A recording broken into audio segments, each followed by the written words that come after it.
it is a scheme to hold me out of office because of other political considerations, and has nothing to do with violation of the Constitution. It has nothing to do with gross misconduct, and it has absolutely nothing to do with committing international or national crimes. The people of Kenya are therefore entitled by right to hear from their Deputy President what is his response to those outrageous allegations. Again, an attempt to do a public participation in a very short exercise that was done. My response was not part of what was presented to the people of Kenya. The people of Kenya were being asked to give their views as to whether the Deputy President should be impeached from office, and the accusations were attached, but in a highly legalistic language beyond the comprehension of many Kenyans. But the response of the Deputy President was not there to enable them make an informed decision by listening to the charges against him and listening to his response. Because the rules of natural justice demand that no man should be condemned unheard. My lawyers will be vigorously challenging that public participation as a nullity, and that does not meet the threshold of public participation as expounded by the Supreme Court of Kenya during the celebrated case of Governor Peter Wabora. The motion alleges that 2 years since assuming office, Rigathi Gachagua has acquired property and wealth whose estimated value is 5.2 billion, despite his known income by way of employment is 24 million. This is extremely outrageous. Honorable Mutuse goes ahead to give properties that he alleges are owned by one Rigathi Gachagua. I trust he was just given a document to sign. Had he taken some bit of time to do some research, he would not embarrass himself and the National Assembly. James Derito Gachagua was the governor of Nyeri and died in London on the 24th of February, 2017, and yours truly, Rigathi Gachagua, was by his bedside. Prior to his death, 3 or 4 weeks before, in privacy, he wrote his will and appointed Rigathi Gachagua as an executor of that will, jointly with Mwai Mathenge, his close-time buddy, who is a quantities affair, and celebrated lawyer Njoroge Regeru. The three of us were tasked to manage his estate. In the will, you'll be given a copy.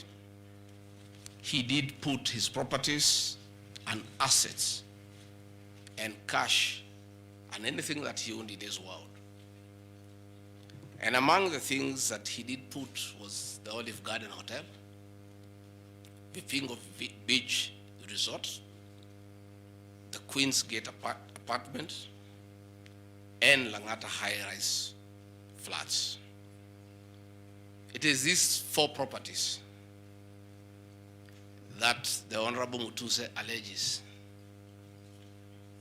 in the National Assembly that Rigathi Gachagua has acquired them after becoming Deputy President in 2022, when Derito Gachagua died in 2017. It is the most embarrassing allegation a member of parliament can table before the National Assembly. Those properties were constructed and were in operation when the late Gachagua was alive. I take this opportunity to ask for forgiveness to my late brother, James Derito Gachagua, that today, as your younger brother defends himself, he'll defile your privacy by distributing your will that you wrote in privacy.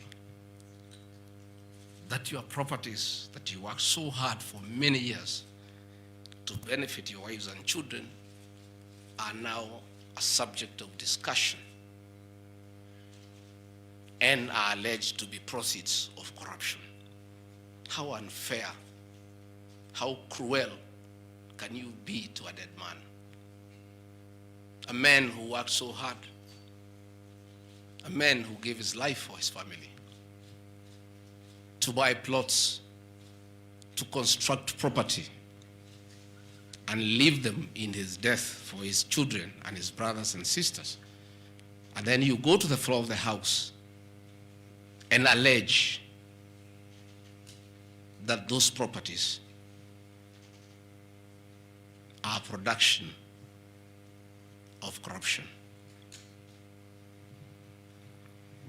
My dear brother, rest in peace and forgive me for having joined politics. Because were it not for politics, you would not suffer this shame. Your children are crestfallen as you see their properties being splashed in newspapers as proceeds of crime.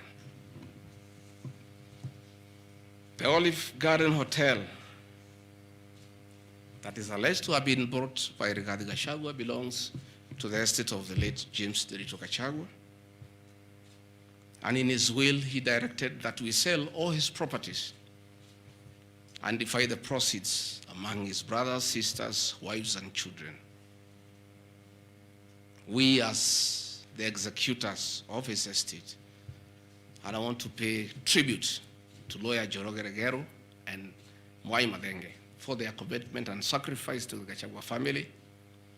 Many executors who have been given properties to run by deceased people end up misusing them and depriving the beneficiaries.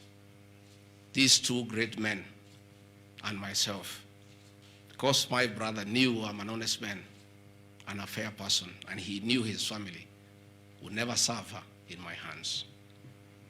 We were able to sell Olive Garden Hotel at 412 million and distributed the proceeds to the beneficiaries as directed in his will. We registered his will in the High Court of Kenya and were given the probate. And my late brother, in his wisdom, left Rigathi Gachagua 5% of his wealth. I was therefore able to get 20 million shillings from this sale. That is money that is in my account, that again I'm told they are proceeds of crime. He left my mother 5% of his wealth, another 20 million shillings. And since my mother is dead, my late brother, because he trusted me, had put in his will that I hold my mother's shares in trust. So that is another 20 million shillings in my account. Again, my late